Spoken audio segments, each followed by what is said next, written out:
The snow fell thick and silent over Ashford Hall on Christmas Eve 1818, blanketing the crumbling estate in deceptive beauty. Inside the great hall, Lady Rosalind Hartley stood before the Duke of Ashford, her hands trembling beneath her gloves.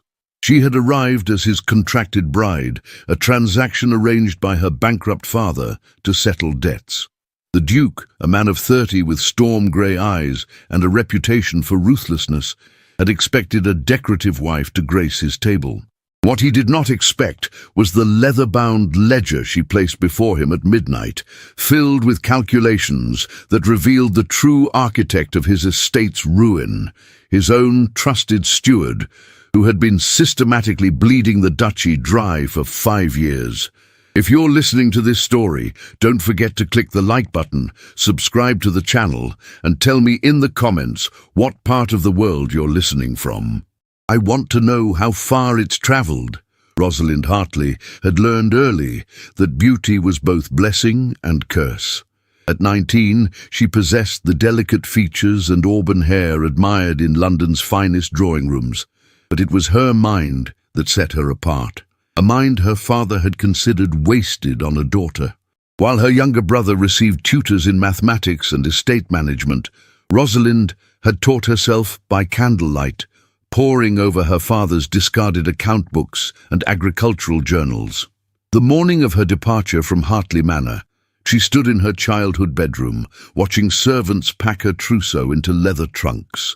Her father, Lord Edmund Hartley, had gambled away 3 generations of wealth at the card tables of White's.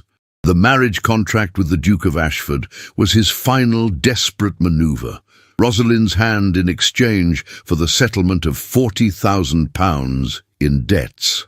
"You should be grateful," her mother had said the previous evening, adjusting the pearl necklace that would soon be sold. "The Duke of Ashford is one of the wealthiest men in England. You'll want for nothing." But Rosalind had heard the whispers. The Duke was a widower, his first wife having died in childbirth 3 years prior.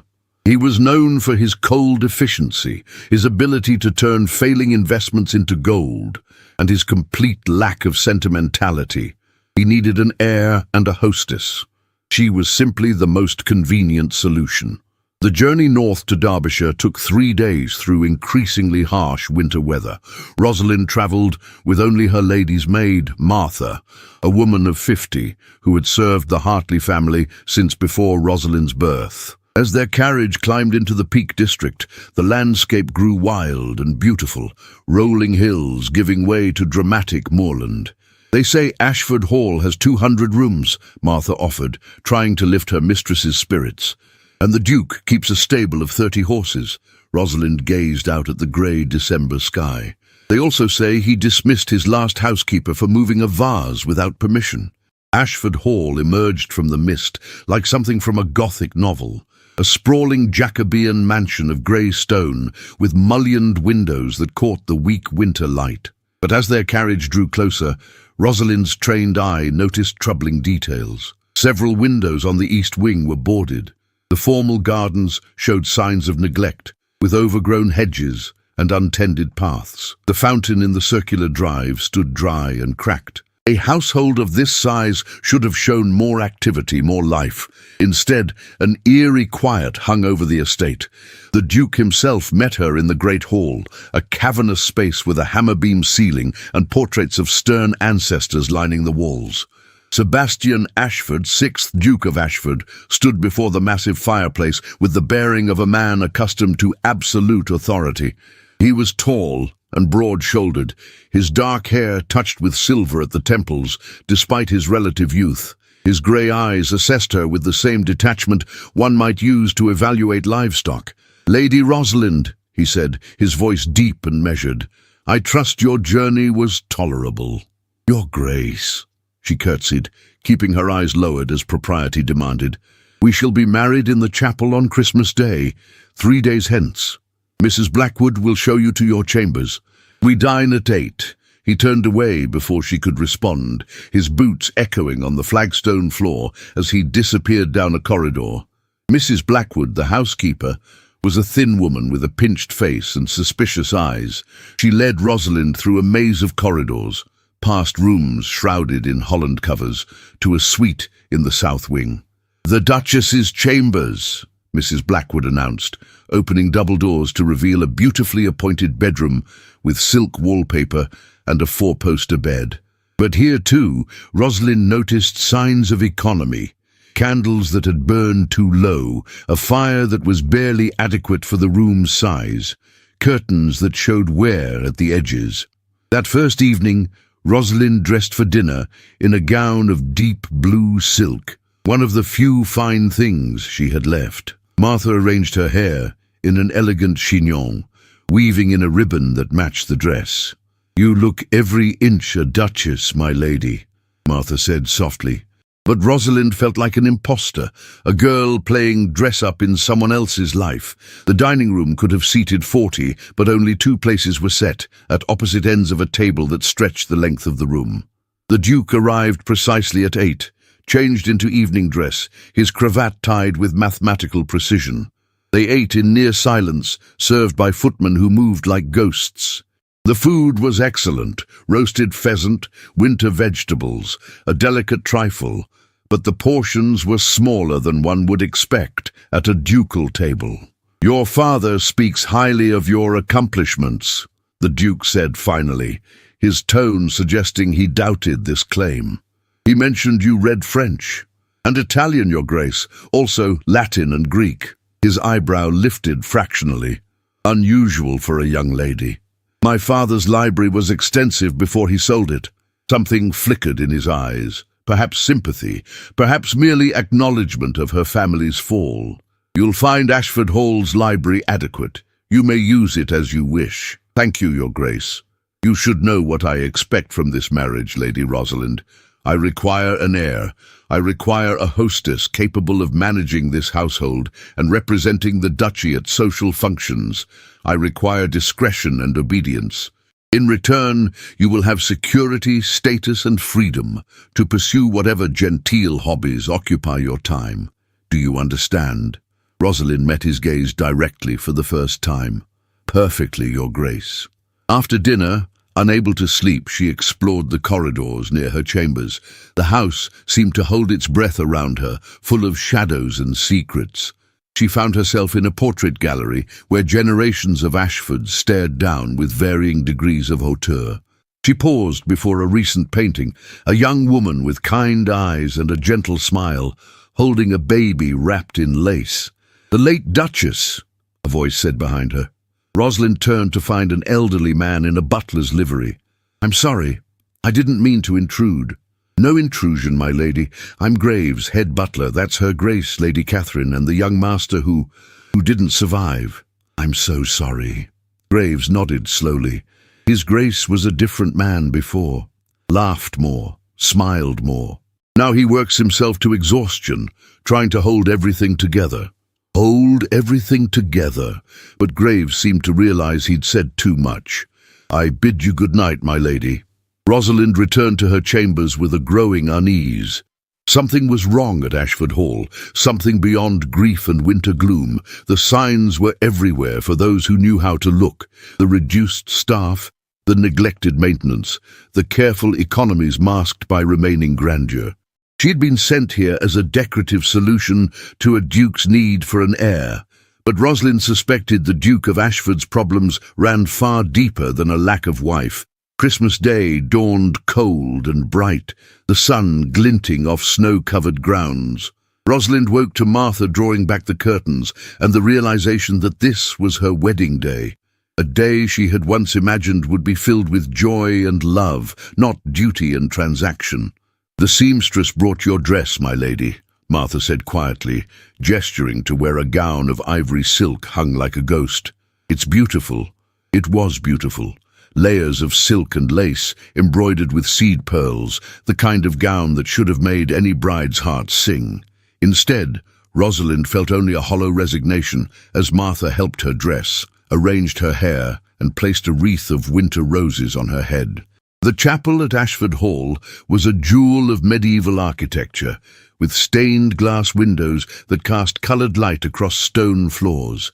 But as Rosalind entered on the arm of the Duke's cousin, Lord Pemberton, who would give her away in her father's absence, she noticed the sparse attendance. Perhaps 20 people filled the front pews, mostly servants and a handful of local gentry. The Duke stood at the altar in formal dress, his face an impassive mask. The vicar, Reverend Aldridge, was a portly man with nervous hands who rushed through the ceremony as though eager to finish.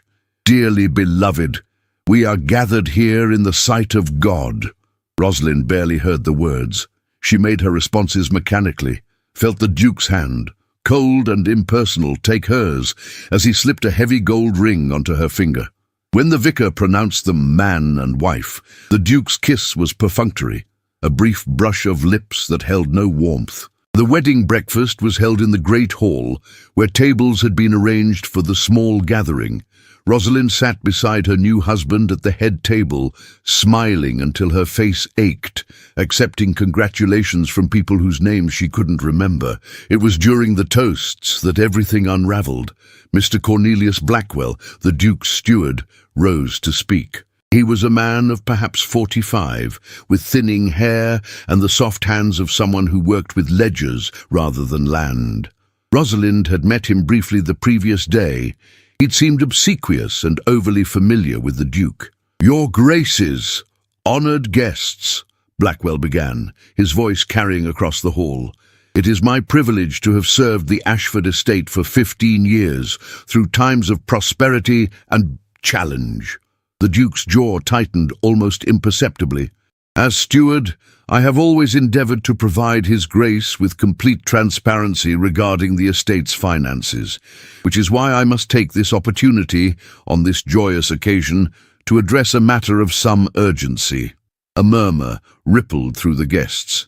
This was highly irregular. "Your Grace," Blackwell turned to address the Duke directly, "I have prepared the quarterly accounts for your review. I'm afraid they reveal that despite our best efforts, the estate continues to operate at a significant loss. The tenant farms are underperforming, the investments in railway shares have failed to yield expected returns, and the costs of maintaining a property of this size continue to mount." The Duke's face remained impassive, but Rosalind saw his knuckles whiten as he gripped his wineglass. "I mention this now," Blackwell continued, his tone oozing false concern, "because Her Grace should understand the reality of her new position. The settlement paid to Lord Hartley has, I'm afraid, severely depleted our liquid reserves. We may need to consider further economies, perhaps closing additional wings of the house, reducing staff, selling some of the artwork or plate." The silence that followed was excruciating. Every eye in the room fixed on the Duke, waiting for his response.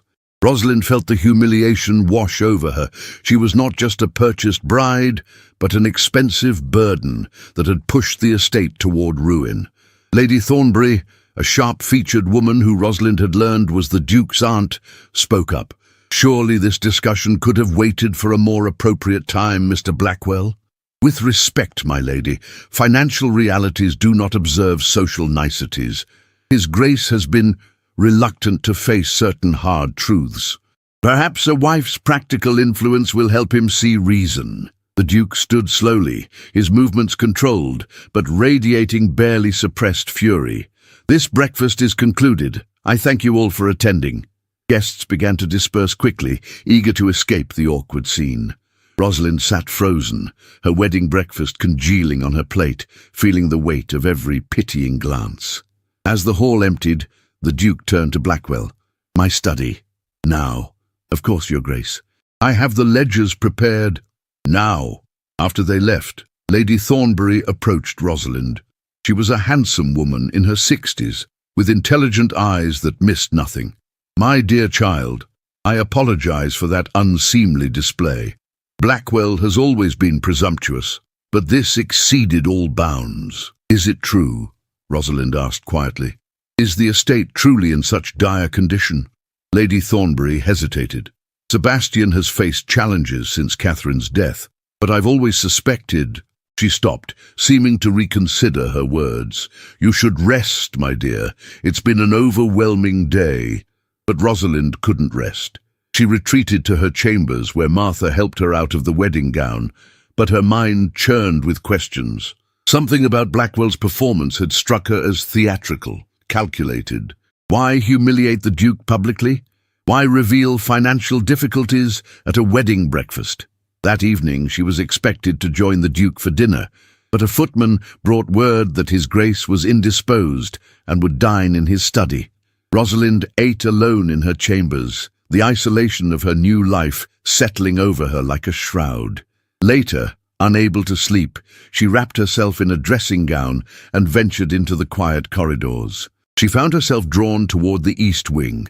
The section she'd noticed was partially closed. As she explored, she discovered rooms filled with furniture under Holland covers, paintings removed from walls leaving pale rectangles, spaces that spoke of a household contracting in on itself. She was examining a beautiful Chinese vase, one of the few valuable items still displayed, when she heard voices from a nearby room. The door was slightly ajar, and she recognized the Duke's voice, tight with anger. "Cannot continue this way, Blackwell. The numbers don't make sense. Your Grace, I've explained the agricultural difficulties, the failed investments. I'm not a fool. The tenant farms should be producing better yields. The railway shares were sound investments. Where is the money actually going?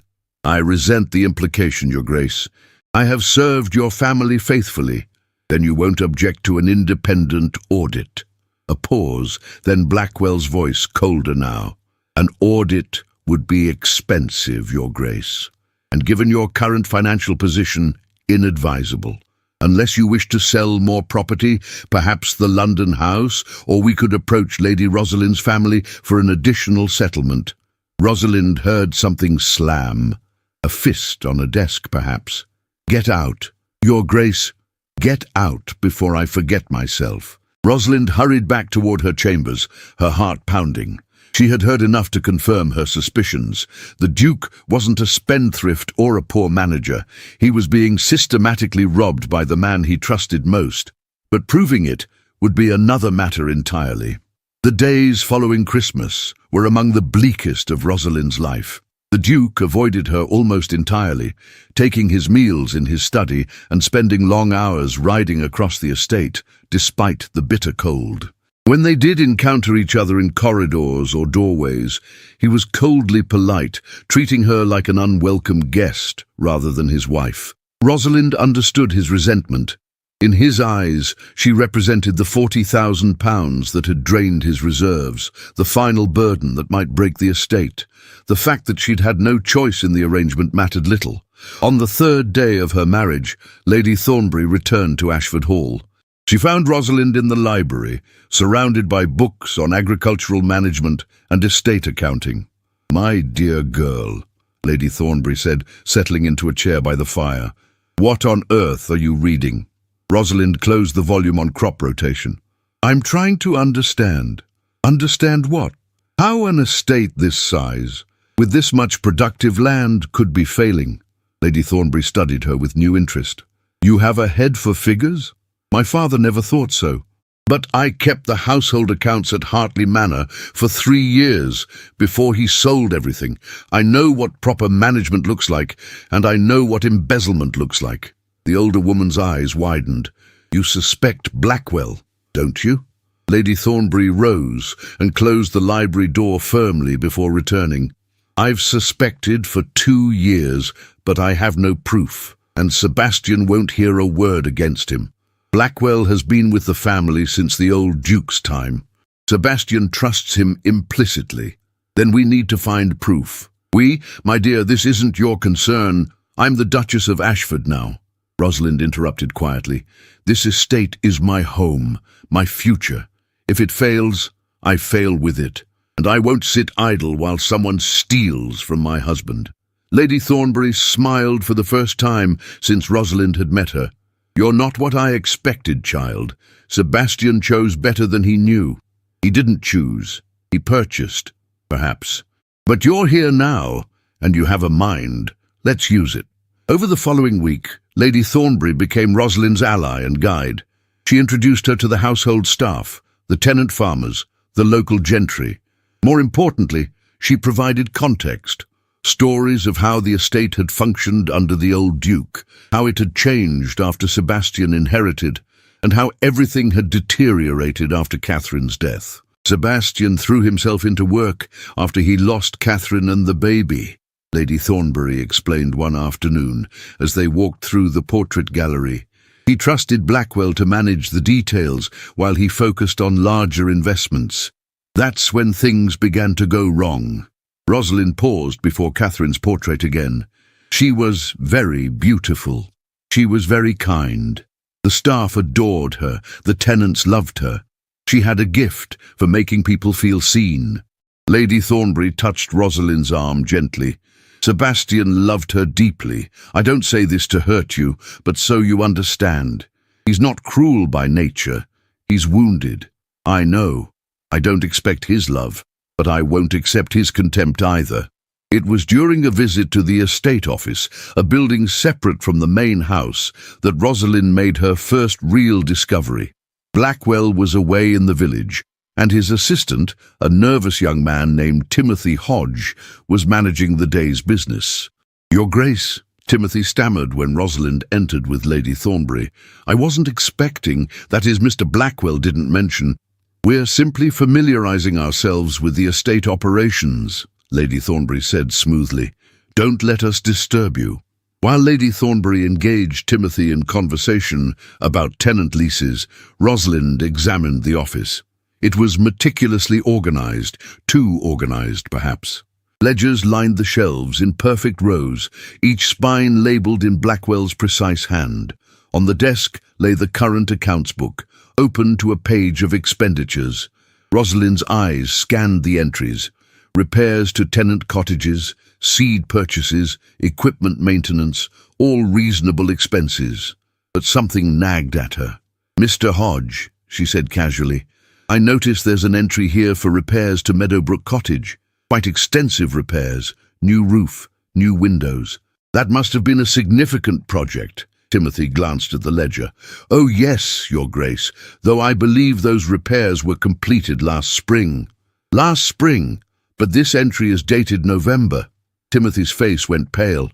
I must be mistaken, Your Grace."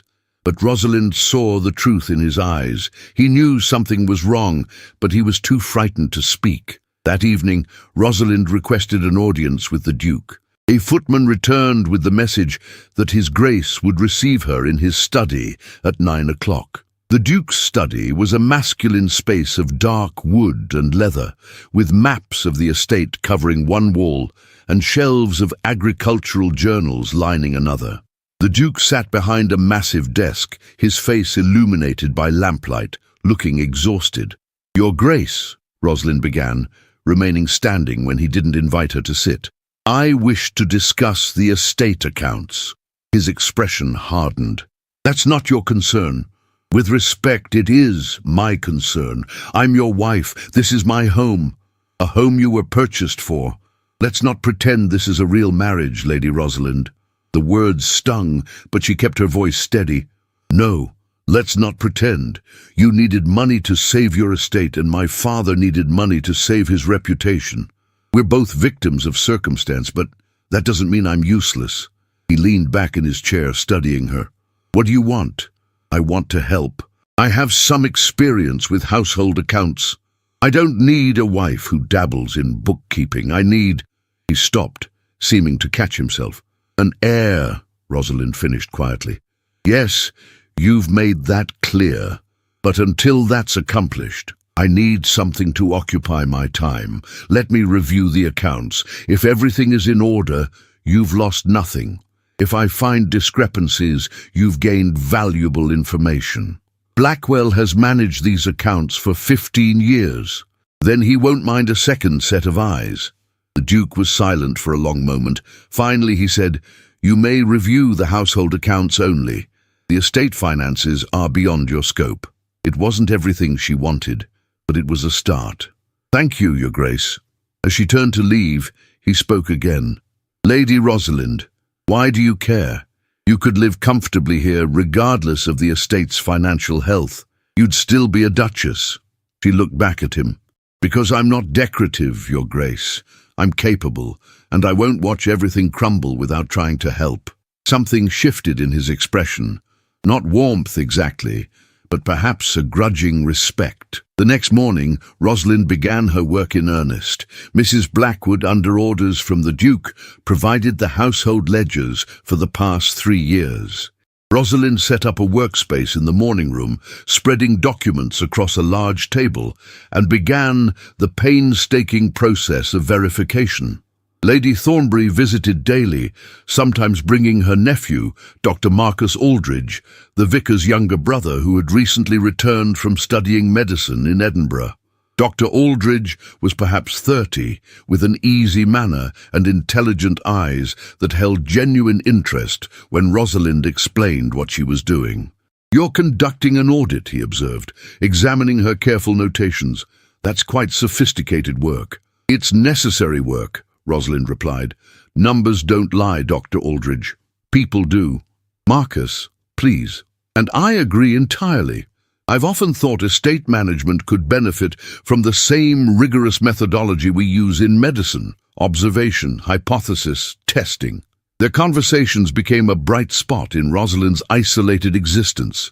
Marcus had a gift for explaining complex ideas clearly, and he listened to her theories about the estate's finances without condescension. Unlike her husband, he seemed to value her mind. It was Marcus who suggested she cross-reference the household accounts with actual deliveries. If the ledger shows payment for 10 cords of firewood, there should be 10 cords of firewood somewhere on the property. The idea was brilliant. Over the next week, Rosalind began a systematic inventory, working with the housekeeper and groundskeeper to verify that goods purchased had actually been received. The discrepancies began to mount. Firewood that existed only on paper. Foodstuffs never delivered. Repairs never completed. Someone was creating false entries and pocketing the difference. By mid-January, Rosalind had documented dozens of discrepancies in the household accounts alone, totaling nearly £3,000 over 3 years. If the same pattern held in the estate accounts, which were far larger, the theft could be staggering. She was working late one evening, her eyes burning from hours of reviewing documents by lamplight, when the Duke entered the morning room. She hadn't heard him approach, and she started when he spoke. "You're still at this?" "Yes, Your Grace."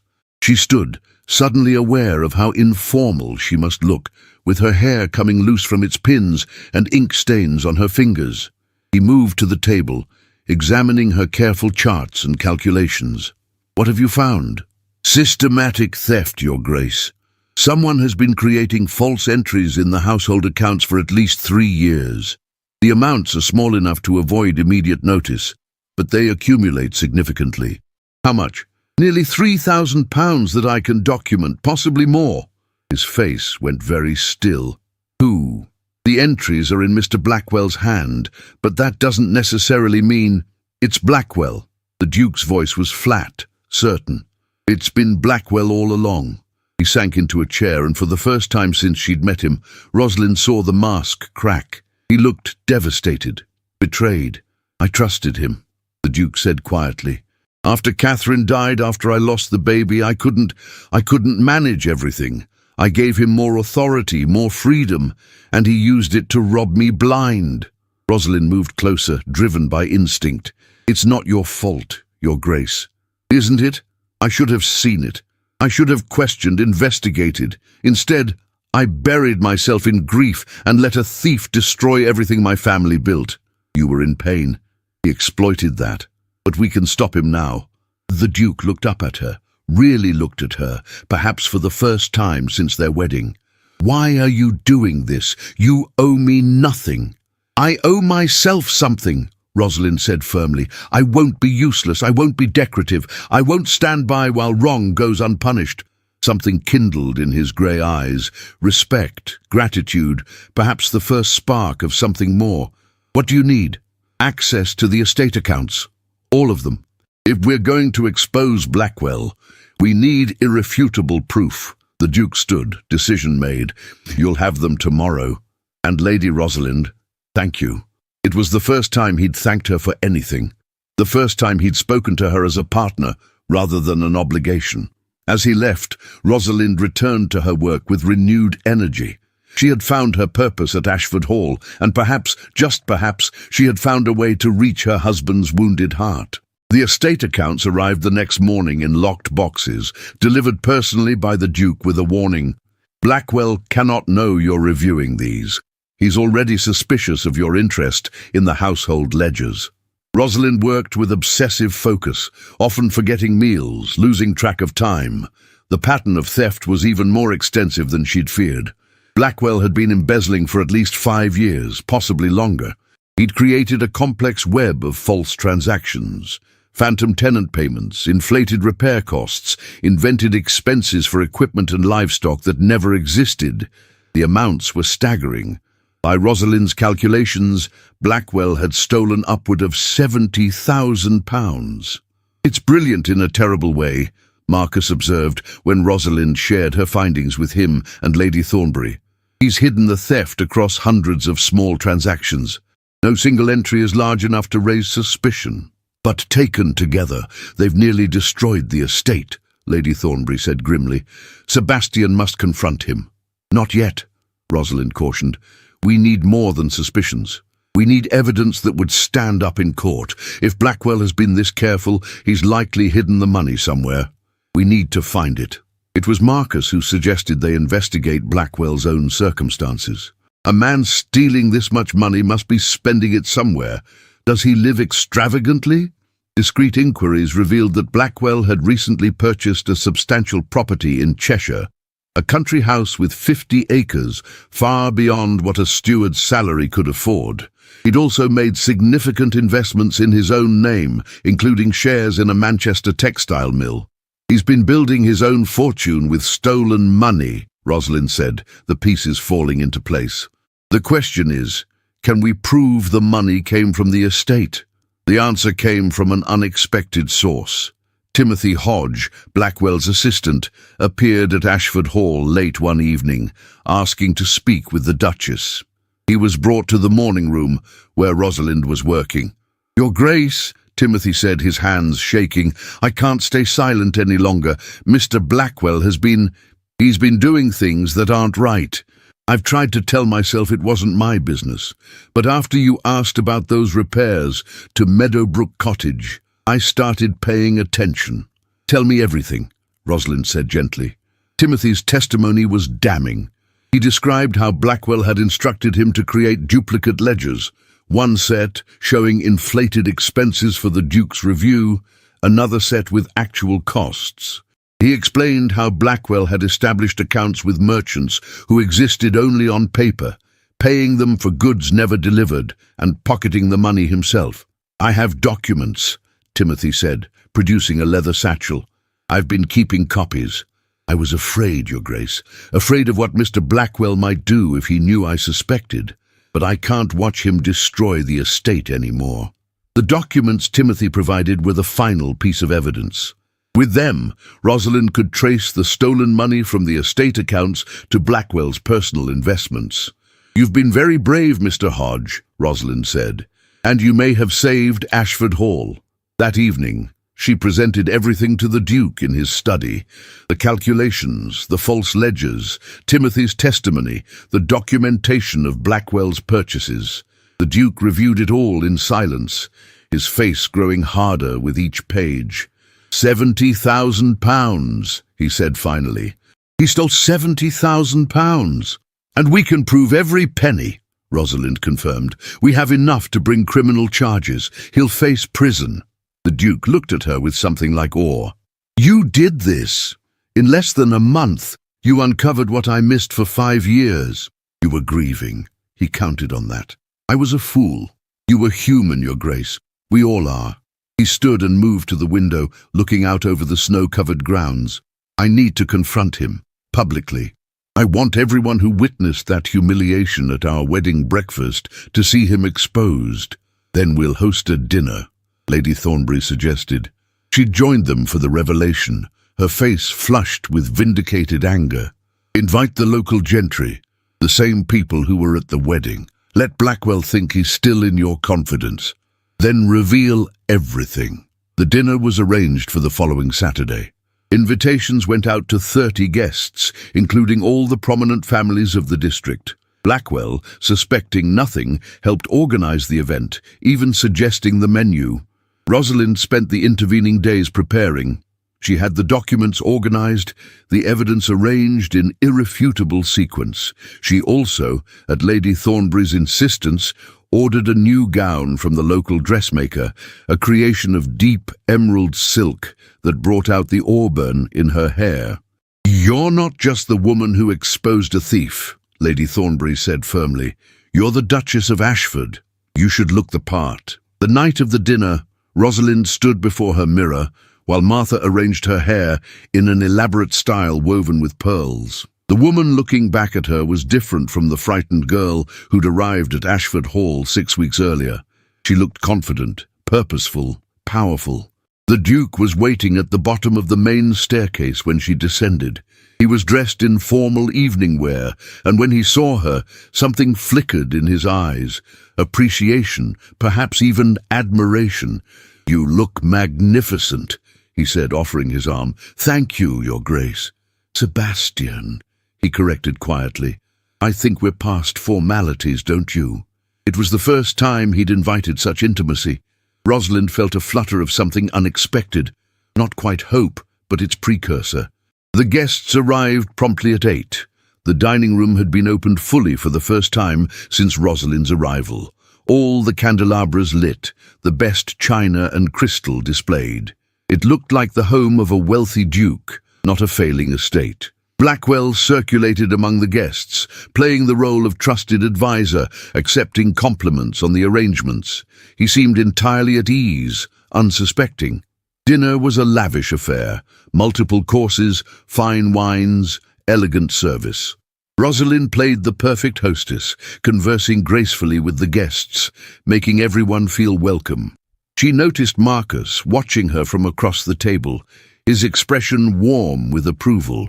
It was during dessert that the Duke rose to speak.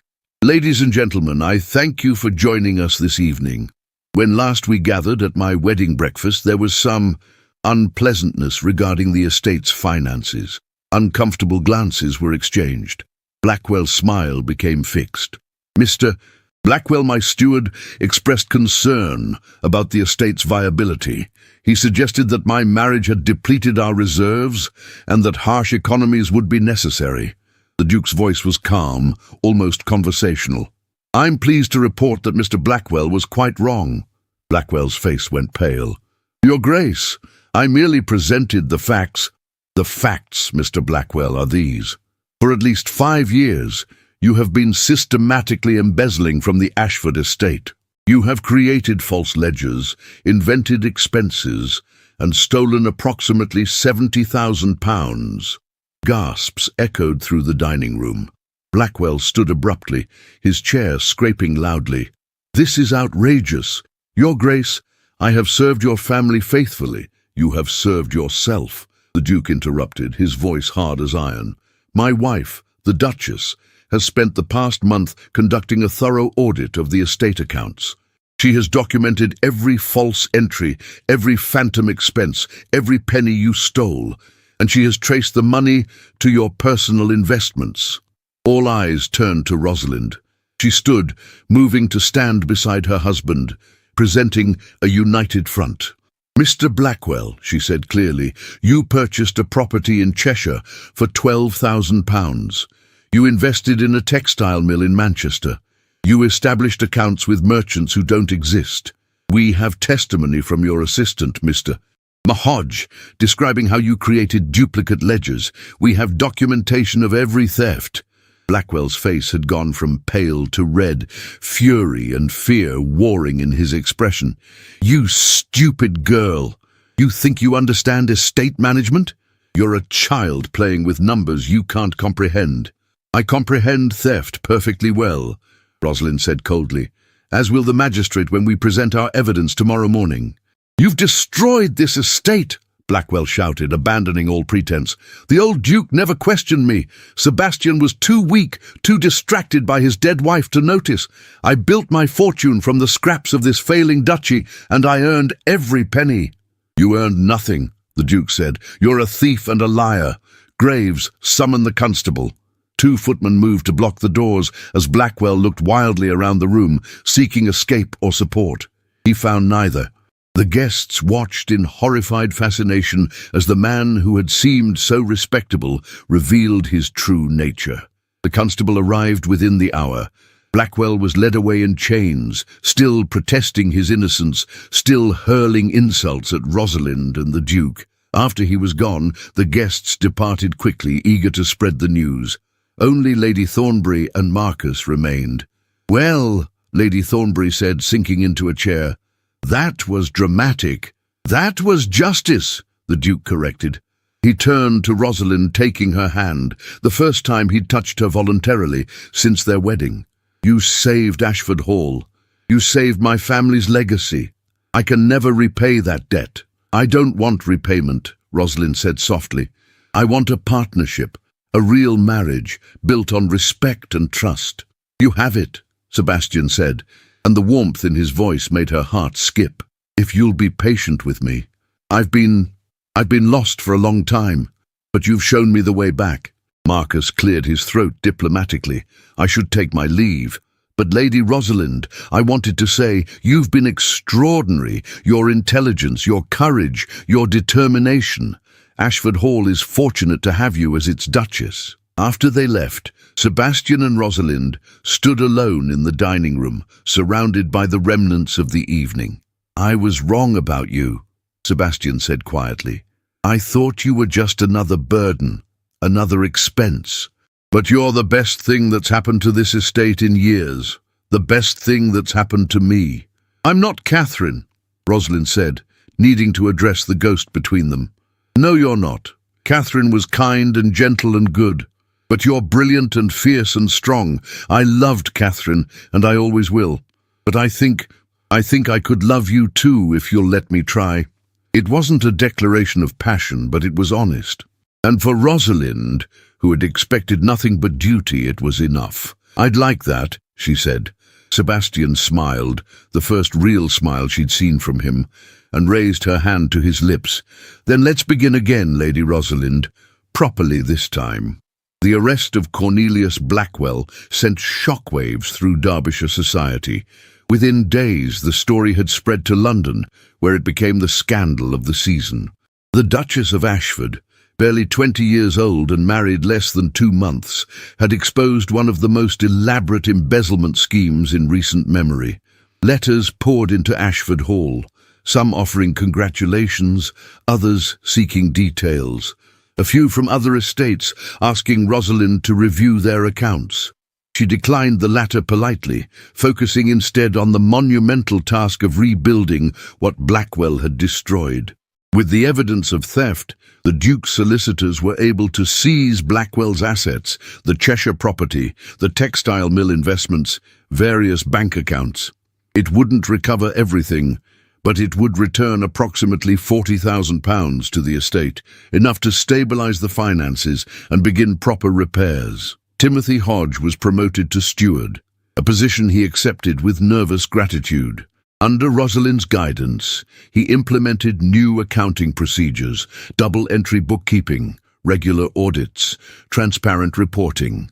The estate began to function as it should have all along. But the most significant change was in Sebastian himself. The cold, distant Duke who had married Rosalind out of necessity began to thaw. He started joining her for breakfast, discussing estate business over coffee and toast. He invited her to ride with him across the property, showing her the tenant farms and explaining his plans for improvements.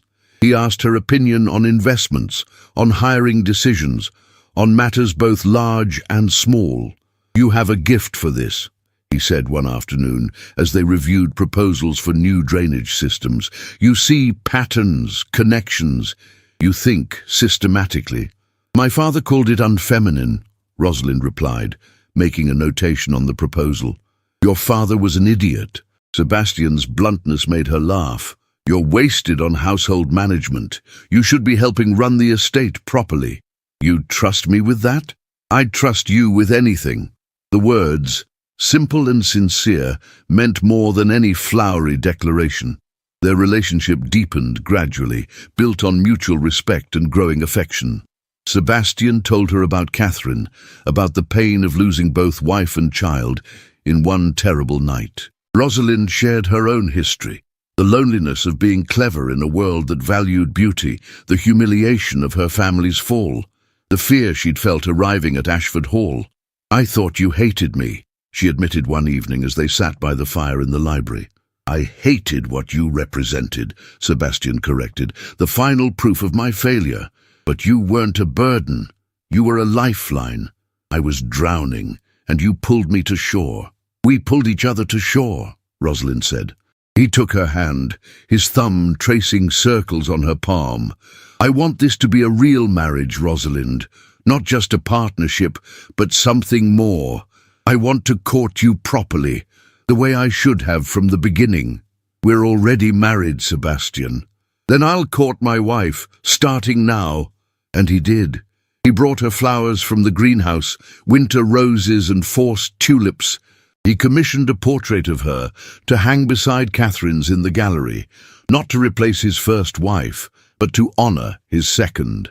He read to her in the evenings, introduced her to his favorite places on the estate, shared his dreams for Ashford Hall's future.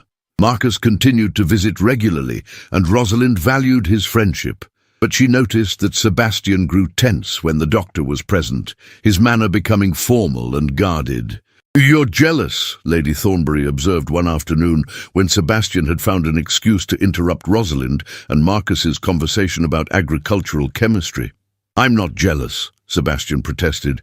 "You absolutely are. You're afraid she prefers his company to yours." He makes her laugh. He understands her interests. He's not burdened by grief and guilt. "No, but he's not her husband. She chose you, Sebastian. Or rather, fate chose for both of you, but she's choosing to stay, choosing to build something with you. Don't let fear ruin that." Sebastian took the advice to heart. That evening, he found Rosalind in the morning room, working on plans for a new school for the tenant children. "I need to tell you something," he said, sitting beside her. I've been afraid. Afraid that you'll realize you deserve better than a broken widower who bought you like property. Afraid that someone like Marcus, who's whole and uncomplicated, would be a better match." Rosalind set down her pen. "Sebastian, I don't want Marcus. I want you. Yes, our beginning was terrible. Yes, you were cold and distant and hurtful, but you've changed. We've both changed. We've built something real together. I'm falling in love with you," Sebastian said, the words tumbling out. "I didn't think I could love again after Catherine, but you've proven me wrong. You're extraordinary, Rosalind. You're brilliant and brave, and you saved everything I hold dear. I love you." Rosalind felt tears prick her eyes. "I love you too. I think I've loved you since the night you trusted me with the estate accounts, since you saw me as a partner instead of a burden." Sebastian cupped her face in his hands, his thumb brushing away a tear. "May I kiss you? Properly this time, not like that farce at our wedding. Please." The kiss was everything their wedding kiss hadn't been, warm, tender, full of promise. When they finally pulled apart, both were breathless. "I want to do this right," Sebastian said. "I want to give you the wedding you deserved, the courtship, the romance. Will you marry me again, Rosalind? In the spring, with all our friends and family, with joy instead of duty." "We're already married," Rosalind reminded him, laughing. "Then we'll renew our vows, please. Let me give you one beautiful memory to replace that awful day." How could she refuse? "Yes, I'll marry you again, Sebastian Ashford, as many times as you like." The renewal ceremony was planned for May, when the estate would be in full bloom. But there was one piece of unfinished business. In March, Blackwell's trial took place at the Assizes in Derby. Rosalind testified, presenting her evidence with calm precision. The jury deliberated for less than an hour before returning a guilty verdict. Blackwell was sentenced to 14 years transportation to Australia. As he was led from the courtroom, he looked at Rosalind with pure hatred. "You've destroyed me," he spat. "No," Rosalind replied calmly. "You destroyed yourself. I simply revealed the truth." After the trial, Sebastian took Rosalind to London for a fortnight. It was her first visit to the capital, and he delighted in showing her everything: the theatres, the museums, the parks. They attended balls and dinners where Rosalind was celebrated as the clever duchess who'd saved the Ashford estate. "You're famous," Sebastian teased as they waltzed at a ball hosted by Lady Thornbury's London friends. "I'm notorious," Rosalind corrected. "There's a difference. You're magnificent and you're mine." "Ours," Rosalind said. "We belong to each other now." They returned to Ashford Hall in April to find the estate transformed. With proper funding and management, repairs had been completed. The east wing was reopened, the gardens restored, the tenant farms thriving. The house felt alive again, full of purpose and hope. The renewal ceremony took place on a perfect May morning. This time, the chapel was filled with guests, tenant farmers and servants, local gentry and London friends, everyone who'd witnessed their journey. Rosalind wore a gown of cream silk embroidered with spring flowers, and Sebastian wore his family's ceremonial dress. But the most important difference was in their faces. Where their first wedding had been marked by resignation and duty, this ceremony radiated joy. When Sebastian took Rosalind's hand, his touch was warm and sure. When they exchanged vows, their voices rang with conviction. "I, Sebastian, take you, Rosalind, to be my wife, my partner, my equal. I promise to honor your mind as much as your heart, to trust your judgment, to build our future together. I, Rosalind, take you, Sebastian, to be my husband, my partner, my equal. I promise to stand beside you in all things, to share both burdens and joys, to choose you every day for the rest of my life." When the vicar pronounced them husband and wife, again, Sebastian's kiss was neither perfunctory nor tentative. It was a promise, a celebration, a beginning. The wedding breakfast was everything the first had not been, full of laughter and music, genuine celebration instead of awkward obligation. Marcus proposed a toast that made everyone laugh and cry in equal measure. Lady Thornbury declared it the finest wedding she'd ever attended. Even the servants were invited to join the festivities, dancing in the great hall as the sun set over the estate. That night, as Sebastian and Rosalind stood on the terrace looking out over Ashford Hall, he pulled her close. "Thank you," he said softly. "For what?" "For saving me, for saving this place, for loving me despite everything." "You saved me too," Rosalind replied. "You gave me purpose, partnership, a place to belong. We saved each other, Sebastian." He kissed her forehead, her cheeks, her lips. "Come to bed, wife. Let me show you how much I love you." Mai and Rosalind, who had arrived at Ashford Hall as an unwanted burden, went willingly into her husband's arms, into the life they would build together, into the future they had both chosen. 18 months after her arrival at Ashford Hall, Rosalind stood in the newly completed conservatory, one hand resting on her swollen belly, watching the first snow of winter fall outside. The glass-walled structure had been her idea, a place to grow exotic plants and conduct agricultural experiments year-round. Sebastian had built it for her as an anniversary gift, and it had become her favorite retreat. "There you are," Sebastian said, entering with their daughter Catherine Rose, balanced on his hip. At 10 months old, the baby had her mother's auburn hair and her father's grey eyes, and she ruled Ashford Hall with imperious infant authority. "Mamma," Catherine squealed, reaching for Rosalind. "Hello, my darling," Rosalind said, taking the baby and kissing her soft cheek. "Have you been helping Papa with the accounts?" "She ate my correspondence," Sebastian said dryly. "I'm fairly certain the letter from our solicitor is now irretrievable." Rosalind laughed. "Then we'll simply have to write back and ask him to send another." Sebastian wrapped his arms around both wife and daughter, resting his chin on Rosalind's shoulder. "You shouldn't be standing so long. The doctor said..." The doctor said I should rest when tired, not become an invalid, Rosalind interrupted. I'm pregnant, Sebastian, not fragile. You're carrying my son, or another daughter. Either way, you're precious cargo. It was a familiar argument, conducted with affection rather than heat. Sebastian had become protective to the point of absurdity during her pregnancy, hovering and fretting despite Rosalind's perfect health. Life at Ashford Hall had settled into a rhythm of contentment. The estate was thriving under their joint management. Rosalind handled the accounts and planning, Sebastian managed the day-to-day operations, and Timothy Hodge coordinated everything with meticulous efficiency. The tenant farms were producing record yields, the investments were sound, and the duchy's finances were stronger than they'd been in a decade.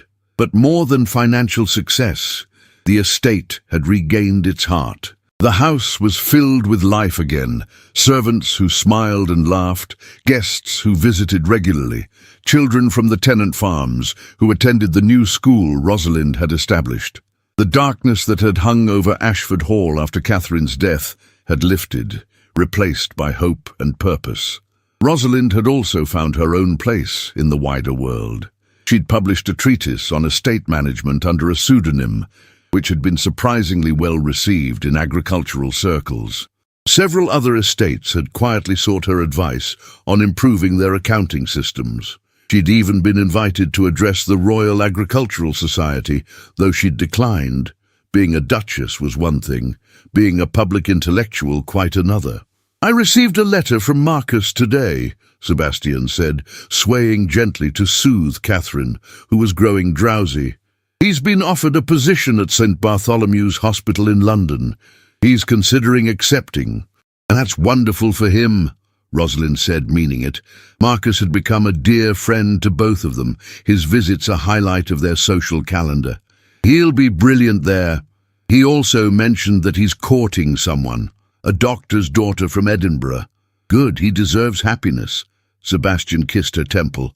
I was jealous of him, you know, in those early days. I know it was obvious. Was it really? Painfully so. Rosalind turned in his arms, careful not to jostle the sleeping baby. But you had no reason to be.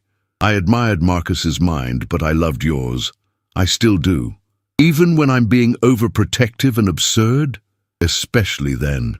They stood together in the warm conservatory, watching snow fall over the estate they'd saved together, holding the daughter they'd created from love rather than duty, waiting for the son or daughter who would arrive in spring.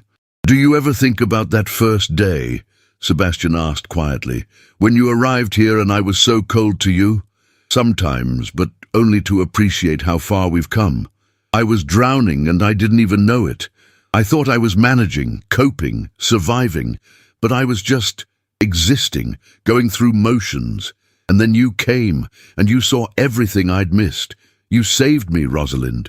We saved each other, she corrected, as she always did. I was drowning too, Sebastian. Drowning in my father's failures, in society's expectations, in the belief that I was worthless because I was clever instead of compliant. You gave me purpose. You gave me partnership. You gave me love. I gave you a terrible wedding and months of coldness. And then you gave me everything else, a real marriage, a true partnership, a family, a home.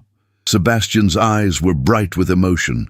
I love you, Rosalind Ashford, more than I thought I could ever love again. You're the best thing that ever happened to me. I love you too, even though you bought me like property. He winced. Must you remind me? Always. It keeps you humble. They laughed together, the sound echoing in the glass-walled space, and Catherine stirred but didn't wake. Later that evening, after the baby was settled in the nursery and they were preparing for bed, Sebastian asked, "Do you ever regret it, the way we began?" Rosalind considered the question seriously. No. I regret the circumstances, my father's gambling, your grief, the necessity that brought us together, but I don't regret the outcome. If we'd met differently at a ball or a house party, would you have seen me, really seen me? Probably not, Sebastian admitted. I would have seen a pretty face and assumed that was all there was. Exactly. Our terrible beginning forced us to see each other truly. You learned I was more than decorative. I learned you were more than cold. We built something real from unpromising materials. Like alchemy, turning lead into gold. Like gardening, Rosalind corrected, thinking of her conservatory. Taking damaged soil and coaxing life from it. We bloomed where we were planted, Sebastian. Both of us. He pulled her close, his hand splaying across her belly where their second child grew. I want our children to know the truth. Not some romanticized version, but the real story. How we started as strangers in a transaction and became partners in everything. We'll tell them, Rosalind promised. We'll tell them that love isn't always instant or easy. Sometimes it's built slowly, through trust and respect and shared purpose. Sometimes the best marriages are the ones you have to work for. And sometimes, Sebastian said, kissing her softly, the wife you buy for Christmas turns out to be the greatest gift you ever received. Rosalind smiled against his lips. And sometimes the Duke you're sold to turns out to be the love of your life. They made love that night with the tenderness of deep familiarity, the passion of genuine desire, and the gratitude of two people who knew how easily they might have missed each other. Afterward, lying in Sebastian's arms, Rosalind reflected on the strange path that had brought her here. She'd arrived at Ashford Hall expecting duty, obligation, and loneliness. She'd found purpose, partnership, and love. She'd saved an estate and gained a home. She'd married a stranger and discovered a soulmate. The next morning brought news that Blackwell had died in Australia, succumbing to fever in the penal colony. Rosalind felt no satisfaction at the news, only a distant sadness for a man who'd destroyed himself through greed. He could have had an honest life, she said to Lady Thornbury, who'd come to take tea. A good position, respect, security. But he wanted more, and it consumed him. Some people are never satisfied, Lady Thornbury said. They're always looking elsewhere for happiness, never realizing it's within reach. You and Sebastian are the opposite. You took an impossible situation and made it beautiful. We were lucky. You were smart and brave and willing to work for what you wanted. Lady Thornbury patted Rosalind's hand. You've done more than save an estate, my dear. You've restored a family, revitalized a community, and proven that women's minds are just as valuable as men's. You're an inspiration. I'm just a duchess who's good with numbers. You're a woman who refused to be limited by others' expectations. That's revolutionary. As winter deepened and Christmas approached, Rosalind found herself thinking about the previous year, her wedding day, the humiliation at the breakfast, the cold distance between herself and Sebastian. How different everything was now. On Christmas Eve, exactly 1 year after she'd presented Sebastian with evidence of Blackwell's theft, they hosted a grand ball. The house was decorated with evergreen boughs and holly, candles blazed in every window, and guests filled the rooms with laughter and music. Rosalind, resplendent in burgundy silk that accommodated her pregnancy, stood beside Sebastian to receive their guests. She watched him greet each person with genuine warmth, saw the respect in their eyes when they looked at him, and felt a surge of pride. This was the man he'd always been, beneath the grief and betrayal. She'd simply helped him find his way back. Happy? Sebastian murmured during a lull in arrivals. Completely. Even though you're enormous and uncomfortable and can't dance. Even though I'm carrying your child and glowing with maternal radiance. Rosalind corrected. That, too. He kissed her hand. Thank you for this year, Rosalind, for everything. Thank you for letting me help, for seeing me as an equal. Always. As midnight approached and the guests gathered in the great hall for champagne and toasts, Sebastian raised his glass.